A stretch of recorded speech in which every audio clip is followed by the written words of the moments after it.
Hello everyone, I am doctor Ankita Chhabra from Kaushalya academy. बेटा, आप लोग की नीट 2022 की तैयारी कैसे चल रही है? आई होप कि आप लोग बहुत अच्छी प्रिपरेशन कर रहे होंगे।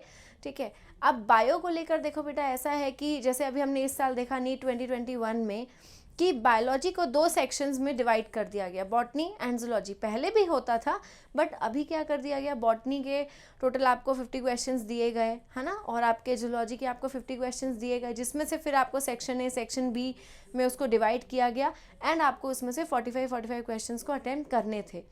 ठीक है, सो अभी तक क्या होता था, जब हम एक साथ बायोलॉजी देते थे 90 क्वेश्चंस हम देते थे, तो उसमें हमारे पास कुछ ऐसे बॉटनी जूलॉजी का उतना लोड हम नहीं लेते थे। लेकिन अब क्या है, अब आपको और थोड़ा सा उसके ऊपर में ध्यान देना होगा, है ना। तो उसके लिए आपको ये पता होना चाहिए कि बायोलॉजी में बॉटनी और जूलॉजी जब हम देख रहे हैं तो बॉटनी में हमको किन टॉपिक्स की प्रिपरेशन अच्छे से करनी है, जूलॉजी में हमको किन टॉपिक्स की प्रिपरेशन अच्छे से करनी है, जिससे ये हो कि हम मैक्सिमम नंबर ऑफ क्वेश्चंस हम सॉल्व भी कर पाएँ, है ना, हमारी नेगेटिव मार्किंग भी कम हो।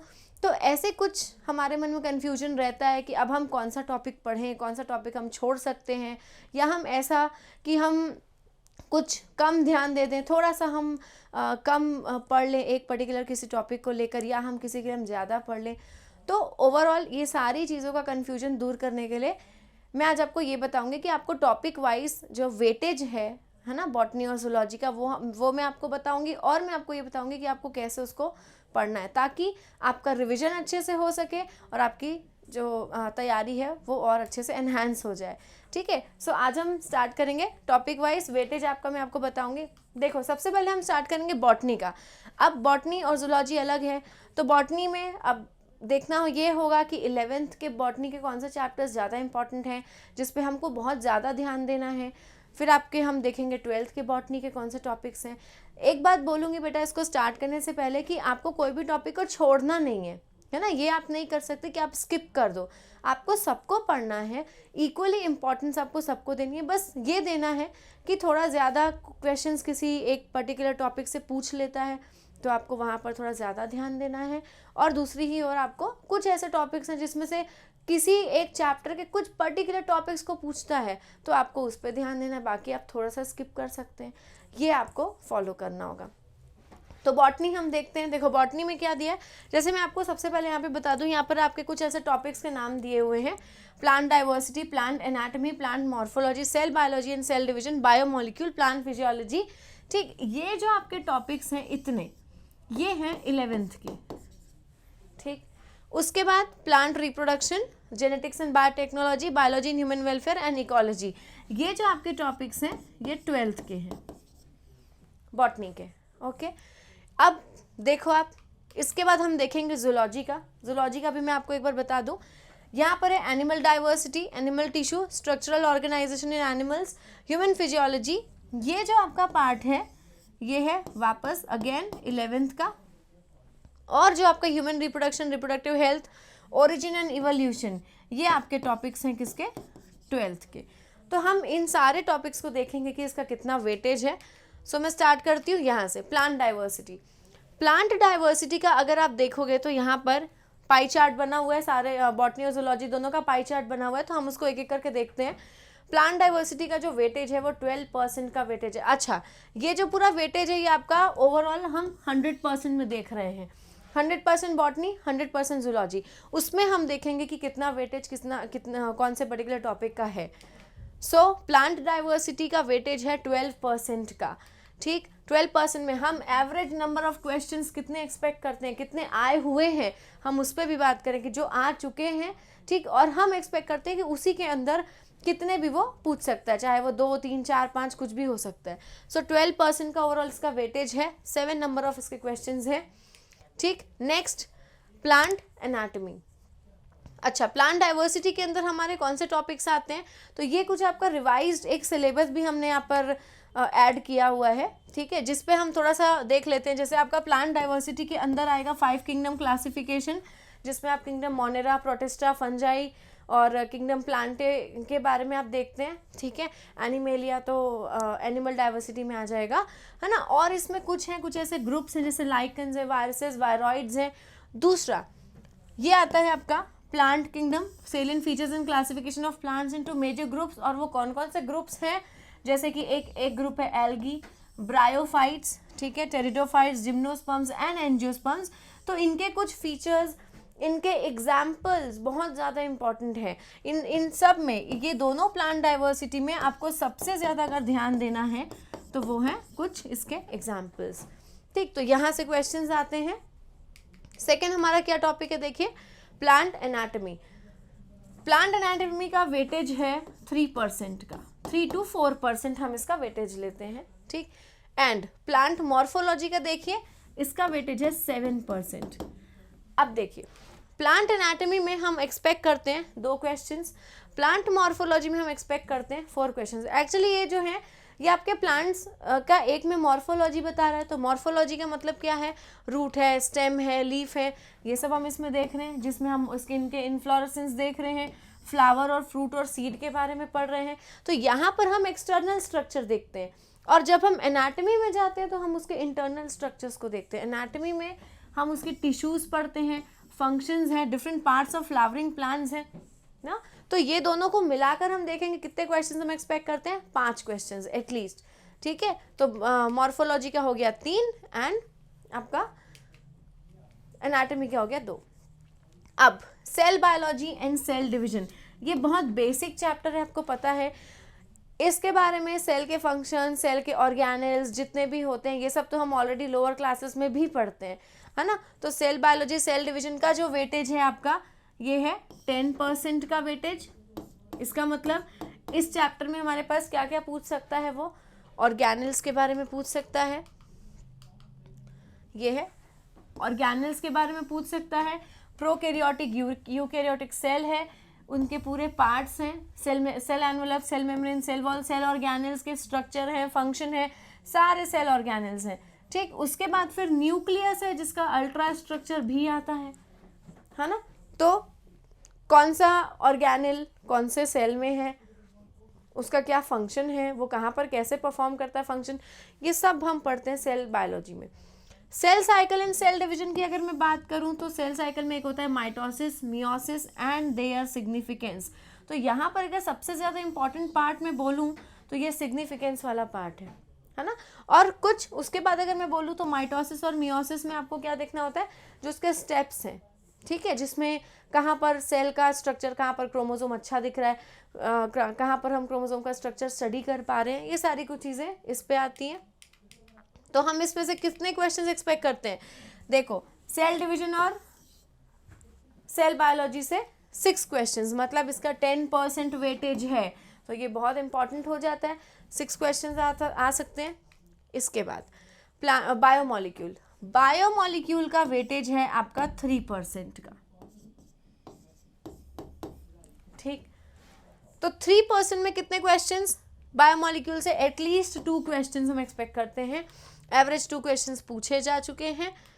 ठीक, और ये है आपका बायोमॉलिक्यूल। बायोमॉलिक्यूल में हम स्ट्रक्चर देखते हैं, जितने भी मेजर आपके मॉलिक्यूल्स हैं, मैक्रोमॉलिक्यूल्स एंड माइक्रोमॉलिक्यूल्स के बारे में, जैसे कि प्रोटीन है, कार्बोहाइड्रेट है, लिपिड है, न्यूक्लिक एसिड्स है, ये सब मैक्रोमॉलिक्यूल्स है ना। इनके फिर कुछ इनके कंपोनेंट्स हैं, उनकी चेन्स हैं, वो कैसे बनती हैं, किस में मिलती है। And important topic enzyme, enzyme के बारे में भी यहाँ पर क्वेश्चंस आते हैं, जैसे कि आपका टाइप है, प्रॉपर्टीज़ है, एंजाइम की कुछ एक्शन है, यहाँ पर हम थ्योरी पढ़ते हैं, एंजाइम की थ्योरी होती है।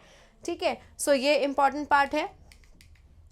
देन तो ये आपका क्या हुआ, देखो, हो गया आपका इतना पोर्शन किसका, 11th का, यहाँ तक। अच्छा, एक और हमारा बचा है प्लांट फिजियोलॉजी, तो इसके बाद हमारा हो जाएगा 11th का सिलेबस कंप्लीट। प्लांट फिजियोलॉजी अगर आप देखोगे तो इसका कितना वेटेज है, 13% का इसका वेटेज है, 13%। और इसके अंदर आपको पता है प्लांट फिजियोलॉजी के अंदर 5 चैप्टर्स इंक्लूडेड है ना। कौन कौन से 5 चैप्टर्स हैं, ट्रांसपोर्ट इन प्लांट्स, जिसमें हम बहुत सारे प्रोसेस पढ़ते हैं। एक ट्रांसपोर्ट प्रोसेस जो कि प्लांट्स में वाटर का ट्रांसपोर्ट कैसे होता है, फूड का ट्रांसपोर्ट कैसा होता है, जाइलम है, फ्लोएम है, वेरियस मैकेनिज्म्स हैं, है ना। देन फिर हम देखते हैं क्या, मिनरल न्यूट्रिशन। मिनरल न्यूट्रिशन में हम पढ़ते हैं मैक्रो माइक्रो न्यूट्रिएंट्स के बारे में, नाइट्रोजन मेटाबॉलिज्म है, नाइट्रोजन साइकिल, ठीक है, उसके बाद में टॉक्सिसिटी, मिनरल्स का क्या यूज़ है, मिनरल्स के डेफिशिएंसी से क्या होता है, इंपॉर्टेंट है। उसके बाद आते हैं किसमें, फोटोसिंथेसिस में। Photosynthesis in higher plants. Photosynthesis में बहुत सारे रिएक्शंस हमको मिलते हैं, जैसे कि क्या, cyclic and non cyclic. Photophosphorylation, it means कि लाइट रिएक्शन है, लाइट रिएक्शन के बाद ये आपका फोटो रेस्पिरेशन, C3C4 पाथवे, ये सारी चीज़ें डार्क रिएक्शन में आता है। तो ये आपका थर्ड चैप्टर है जो इंक्लूडेड है प्लांट फिजियोलॉजी में। Next respiration, respiration in higher plants, ये फोर्थ चैप्टर है। इस पे बहुत सारे हम मैकेनिज्म्स पढ़ते हैं, जैसे कि ग्लाइकोलिसिस साइकिल है, फर्मेंटेशन, TCA साइकिल है, क्रैब्स साइकिल है ना, ETC इलेक्ट्रॉन ट्रांसपोर्ट सिस्टम। उसके बाद फिर number of ATP molecule generated, जिसमें हम बैलेंस शीट बनाते हैं कि कितनी एनर्जी कंज्यूम हो रही है, कितनी एनर्जी रिलीज हो रही है ना। और उसके बाद फिर amphibolic pathways and respiratory quotient. Then एक लास्ट चैप्टर है आपका प्लांट फिजियोलॉजी का, प्लांट ग्रोथ एंड डेवलपमेंट। इसमें क्या पूछता है, इसमें आपके कुछ ग्रोथ के पैटर्न्स हैं, डिफ्रेंसिएशन, डी डिफ्रेंसिएशन, रीडिफ्रेंसिएशन। इसके बाद जो हार्मोन्स है, प्लांट ग्रोथ रेगुलेटर्स है ना, auxin, gibberellin, cytokinin, ethylene, abscisic acid, seed dormancy, vernalization, photoperiodism. तो ये कुछ टॉपिक्स हैं आपके 11th बॉटनी के। अब किस में सबसे ज्यादा ध्यान देना है, सभी में देना है, ठीक। क्वेश्चंस आप देखिए, प्लांट डाइवर्सिटी से 7, प्लांट एनाटॉमी से 2, प्लांट मॉर्फोलॉजी से 4, cell biology and cell division से 6, बायोमोलिक्यूल से 2 और प्लांट फिजियोलॉजी से 8। इतने क्वेश्चंस हमारे हैं। तो ओवरऑल कितने क्वेश्चंस हो गए, अब आप खुद इसका कैलकुलेशन करिए और अब देखिए कि आपको इसको कैसे प्रिपेयर करना है। तो जिसका सबसे ज़्यादा वेटेज है आप उसको थोड़ा ज़्यादा इंपॉर्टेंस दीजिए, जैसे क्योंकि उसमें एग्जाम्पल ज़्यादा पूछता है, ठीक। उसके बाद फिर आप आगे बढ़िए, जैसे कि आपका इसमें सेल ऑर्गेनल्स हैं है ना, प्लांट फिजियोलॉजी है, उसमें कुछ मैकेनिज्म्स पूछता है तो आप वहाँ से स्टडी करिए। और मैं एक बात बोलूँ बेटा कि इसके लिए आपको NCERT ही रीड करनी है, एक्स्ट्रा किसी मटेरियल में जाने की बिल्कुल भी ज़रूरत नहीं पड़ेगी, है ना। ये सारे जो हमारे टॉपिक्स हैं आप ओनली NCERT इसके लिए आप फॉलो कर लिए और इसी से आपका ये बहुत अच्छे से प्रिपेयर हो जाएगा, ठीक। नेक्स्ट अब आते हैं किसमें, 12th के बॉटनी के टॉपिक्स में। तो क्या है इसमें, प्लांट रिप्रोडक्शन, जिसका कितना वेटेज है, 8% का वेटेज है। प्लांट रिप्रोडक्शन में हम क्या पढ़ते हैं,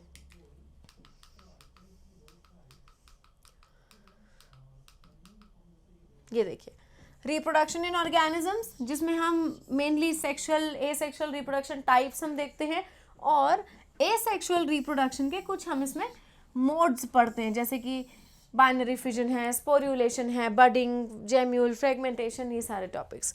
and reproduction in flowering plants, यही है आपका सेकंड चैप्टर इसमें, ठीक है। तो इसमें हम बहुत सारी चीज़ें पढ़ते हैं, जैसे कि आपने पढ़ा हुआ है कि गैमीट्स कैसे बन रहे हैं प्लांट की बॉडी में, मेल में, फीमेल में गैमीट का फर्टिलाइजेशन होना, सीड का फॉर्मेशन होना, फ्रूट का फॉर्मेशन होना।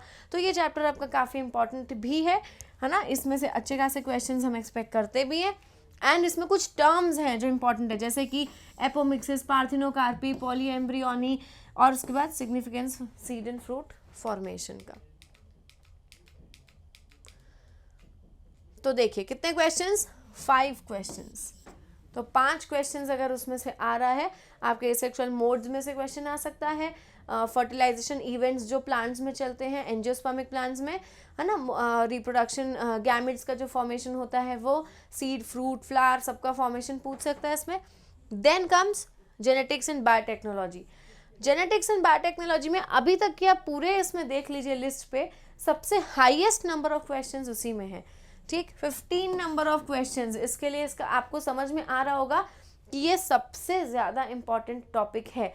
ऑल्दो बच्चे इससे थोड़ा सा डरते भी हैं, घबराते भी हैं, क्योंकि जेनेटिक्स एंड बायोटेक्नोलॉजी थोड़ा सा टफ होता है, बट इंटरेस्टिंग भी है। अगर आप इसको NCERT से भी अच्छे से रीड करिए और आप इसके लिए थोड़ा सा एक्सटर्नल मटेरियल पे जा सकते हैं, ठीक है। तो इसका वेटेज आप देखिए 24% का रहता है इसका वेटेज। इसके बाद ये है 24 to 25 नंबर परसेंटेज इसका वेटेज है। टॉपिक्स क्या क्या आते हैं इसमें, तो इसमें हम 2 चैप्टर्स को स्टडी करते हैं, principles of inheritance and variation, है ना, ये आपका है हेरिडिटी एंड वेरिएशन, जिसमें हम क्या पढ़ते हैं, मेंडेलियन इनहेरिटेंस, मतलब हम कुछ मेंडलिज्म के बारे में पढ़ते हैं, मेंडल की कुछ थ्योरीज है, मेंडल के कुछ लॉज हैं, है ना। एंड उसके बाद फिर डेविएशंस फ्रॉम मेंडलिज्म, जैसे कि ये सब इंपॉर्टेंट है, incomplete dominance, codominance, multiple allelism, blood groups के बारे में ये चैप्टर तो बेटा बिल्कुल भी छोड़ने लायक है ही नहीं। Pleiotropy, polygenic inheritance, chromosome theory of inheritance जो कि मॉर्गन की थ्योरी है ना। उसके बाद फिर sex determination, sex linked inheritance जो कि ये डिसऑर्डर्स हैं, ये तो सबसे इंपॉर्टेंट है। हीमोफीलिया है, कलर ब्लाइंडनेस है, थैलेसीमिया, क्रोमोसोमल डिसऑर्डर्स है in humans, Down syndrome, Turner Klinefelter syndrome, ये सारे के सारे क्या हैं, म्यूटेशन की थ्योरी, म्यूटेशन के एग्जाम्पल्स हैं। मतलब म्यूटेशन होता है तो ये सब डिजीजेज होती हैं, है ना। तो ये एक चैप्टर है आपका जेनेटिक्स में। Then comes molecular basis of inheritance, जहाँ पर आप क्या पढ़ते हो, सर्च फॉर जेनेटिक मटेरियल, जिसमें हम हर्शियन चेस का, एवेरी मैक्लॉयड मेकार्डी के एक्सपेरिमेंट्स पढ़ते हैं। उसके बाद डीएनए का स्ट्रक्चर, पॉलीन्यूक्लियोटाइड की चेन, आरएनए की चेन, डीएनए की पैकेजिंग, न्यूक्लियोसोम मॉडल। उसके बाद सेंट्रल डॉगमा, सेंट्रल डॉगमा में हम क्या क्या पढ़ते हैं, रेप्लिकेशन, डीएनए का रेप्लिकेशन, उसके बाद फिर ट्रांसक्रिप्शन, ट्रांसक्रिप्शन के साथ ट्रांसलेशन, यहाँ पर आ जाता है आपका जेनेटिक कोड भी, है ना। तो लैक ऑपेरॉन मतलब कि आपका जीन एक्सप्रेशन या रेगुलेशन वाला पार्ट, ये पूरा का पूरा पार्ट आप एनसीईआरटी से भी पढ़ेंगे, प्लस आप इसके लिए थोड़ा सा एक्सटर्नल मटेरियल यूज़ कर सकते हो। नेक्स्ट अब आता है आपका बायोटेक्नोलॉजी, जो हम 15 क्वेश्चंस बोल रहे हैं, वो 2 चैप्टर्स और ये वाले 2 चैप्टर्स मिलाकर हम 15 क्वेश्चंस बोल रहे हैं, है ना। तो principles and process of biotechnology में जिसमें हम पढ़ते हैं genetic engineering, recombinant DNA technology, rDNA technology, जिसमें आप पढ़ते हो बहुत सारी उसकी टेक्निक्स है। जैसे मैं अभी की बात करूँ नीट 2021 में इसी एक टॉपिक से, इसी एक चैप्टर से, इसमें हम एक टेक्निक पढ़ते हैं, आपको पता होगा पीसीआर, है ना, पॉलीमरेज चेन रिएक्शन। इसमें से 4 क्वेश्चंस पूछा था इसी साल। अब आप बताइए क्या ये छोड़ने लायक है? बिल्कुल भी नहीं है ना, क्योंकि 4 क्वेश्चंस इसमें से आ रहे हैं।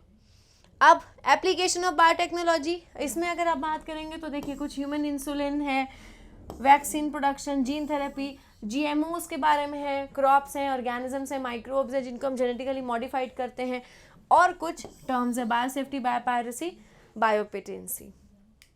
नेक्स्ट अब देखिए इसमें एक और क्या है, एक लास्ट आपका बचा हुआ है बायोलॉजी इन ह्यूमन वेलफेयर, है ना। बायोलॉजी इन ह्यूमन वेलफेयर का वेटेज कितना है? 2% का। तो इसमें आप थोड़ा सा इसको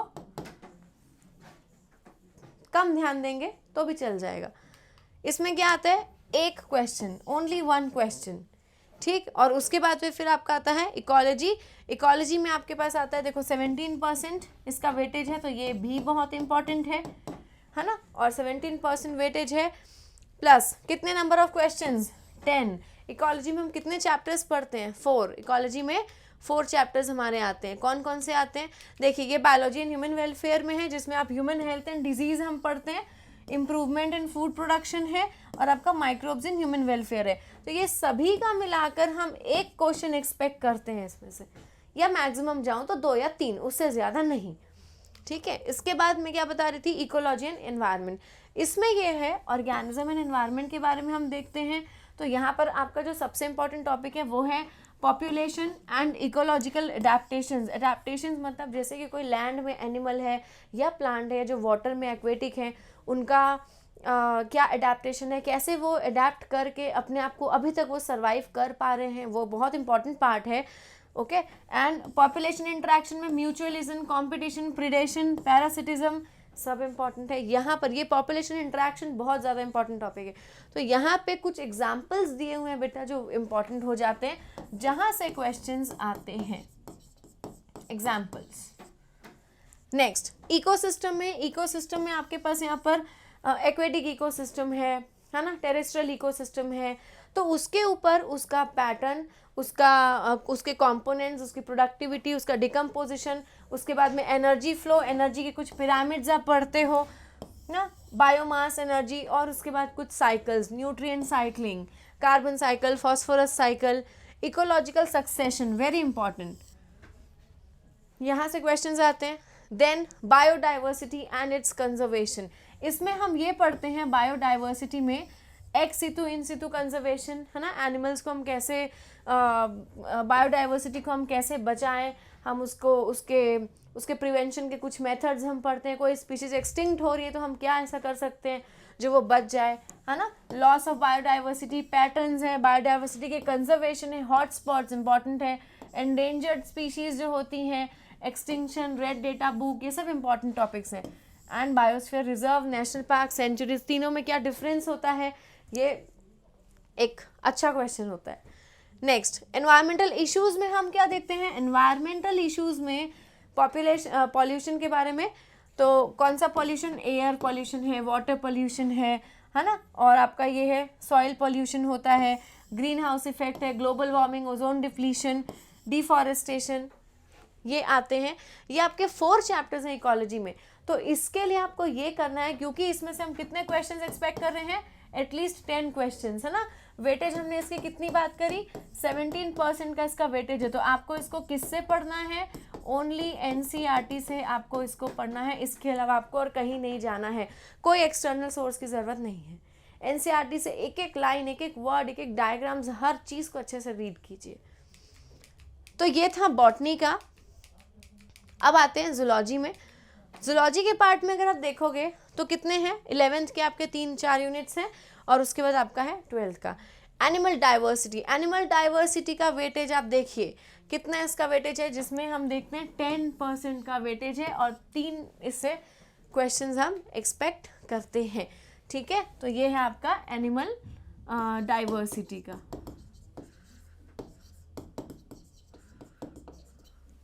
ठीक है, ये एनिमल डाइवर्सिटी का। तो इसमें हम क्या देखते हैं, एनिमल डाइवर्सिटी में ये है एनिमल आपका,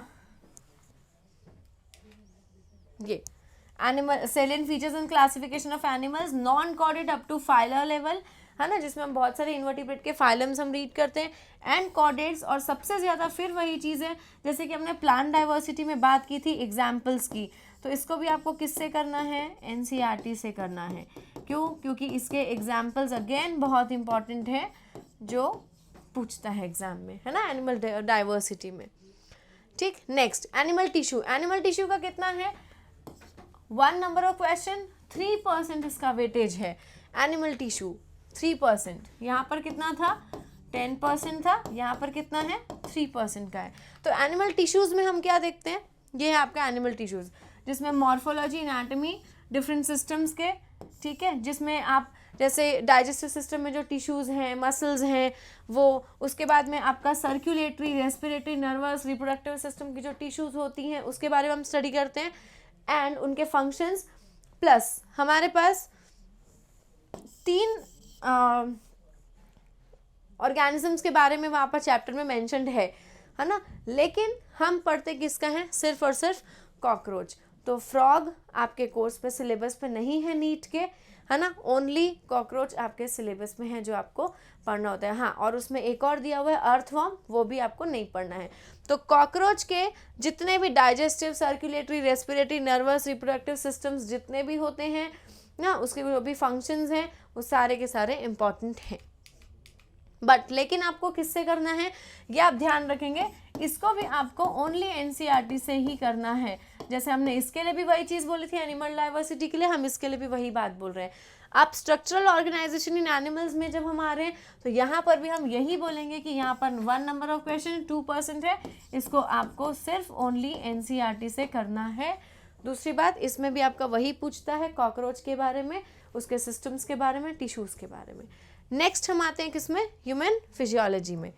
जब हम ह्यूमन फिजियोलॉजी में आते हैं, इसमें हमारे पास फिर बहुत सारे चैप्टर्स हैं, और अब आप इसका वेटेज देखें, यहाँ पर कितने क्वेश्चंस आते हैं, 13 नंबर ऑफ क्वेश्चंस। फिर से अगर मैं बात करूँ, देखो जूलॉजी में सबसे ज़्यादा क्वेश्चंस कहाँ से आ रहे हैं, ह्यूमन फिजियोलॉजी जो आपके 11th में दिया हुआ है ना, 45% इसका वेटेज है। ओवरऑल किस में हम देख रहे हैं, वही 100% में। ठीक, तो इसमें क्या क्या आता है, कितने चैप्टर्स इसमें होते हैं, पहला है आपका डाइजेशन इन एब्जॉर्प्शन, जिसमें आप ह्यूमन डाइजेस्टिव सिस्टम के बारे में पढ़ते हैं। सेकेंड है ब्रीदिंग एंड रेस्पिरेशन, जिसमें हम रेस्पिरेटरी, ह्यूमन रेस्पिरेटरी सिस्टम देखते हैं। Next is body fluids in circulation, circulatory system in human beings. Excretory products and there elimination, excretory system. Locomotion and movement, जिसमें हम बोन्स, स्केलेटल सिस्टम के बारे में पढ़ते हैं। Neural control and coordination, nervous system, and chemical coordination and regulation, endocrine system. तो ये जो आपके चैप्टर्स हैं जो ह्यूमन फिजियोलॉजी में आता है, इसका वेटेज भी ज़्यादा है, क्वेश्चंस भी ज़्यादा आ रहे हैं। एनसीईआरटी से तो पढ़ना है, लेकिन इसके लिए थोड़ा सा एक्सटर्नल सोर्स आप प्रेफर कर सकते हो, ठीक है। इससे थोड़ा सा एक्स्ट्रा अगर आप जाओगे तो वहाँ से भी आपको बेनिफिट ही मिलने वाला है, ठीक है। नेक्स्ट अब आते हैं किसमें, जूलॉजी में। ये हुआ आपका 11th का पोर्शन। अब आते हैं 12th वाले पोर्शन में। 12th वाले पोर्शन में क्या है, human reproduction and reproductive health बचा है हमारा। इसमें देखिए आप, human reproduction and reproductive health में फिर से 5 क्वेश्चन है, 18%। अगर आप देखोगे तो आफ्टर ह्यूमन फिजियोलॉजी सबसे ज़्यादा फिर से वेटेज किसका हो जाता है, 18% ह्यूमन रिप्रोडक्शन का वेटेज है। इसमें हम क्या देखते हैं, ह्यूमन रिप्रोडक्शन में मेल एंड फीमेल का रिप्रोडक्टिव सिस्टम, गैमेट का formation, embryogenesis, very important part है ना, ये है। और उसके बाद फिर रिप्रोडक्टिव हेल्थ। रिप्रोडक्टिव हेल्थ में कॉन्ट्रासेप्शन के मेथड्स बहुत ज़्यादा इंपॉर्टेंट है, STD, contraception, infertility, amniocentesis, MTP, ये सारी टेक्निक्स बहुत बहुत इंपॉर्टेंट है। तो ये सब चैप्टर, इसके लिए आप एनसीईआरटी प्रीफर करिए, इसके लिए आप थोड़ा सा एक्सटर्नल सोर्स प्रीफर कर सकते हैं अलॉन्ग विद एनसीईआरटी।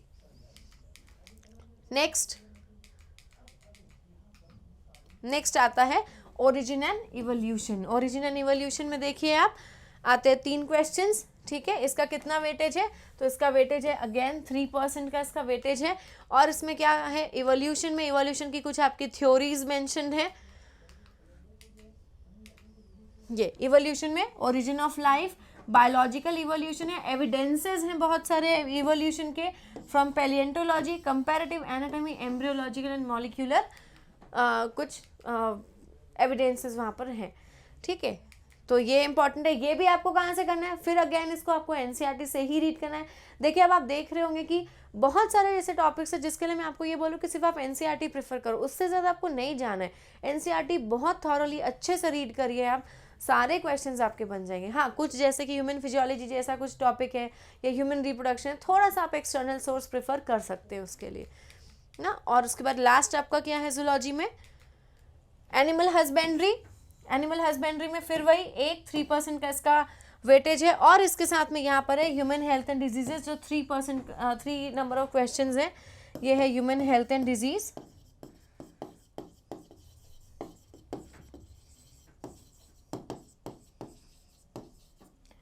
नाइन 9% इसका वेटेज है। ये इसमें हम ऑलरेडी हम बात कर चुके हैं कि जो डिजीजेज आ रही हैं फूड प्रोडक्शन, जैसे यहाँ पर प्लांट के बारे में था तो यहाँ पर एनिमल के बारे में भी है, एनिमल ब्रीडिंग, एनिमल हस्बेंड्री, और आपका बायोलॉजी इन ह्यूमन वेलफेयर।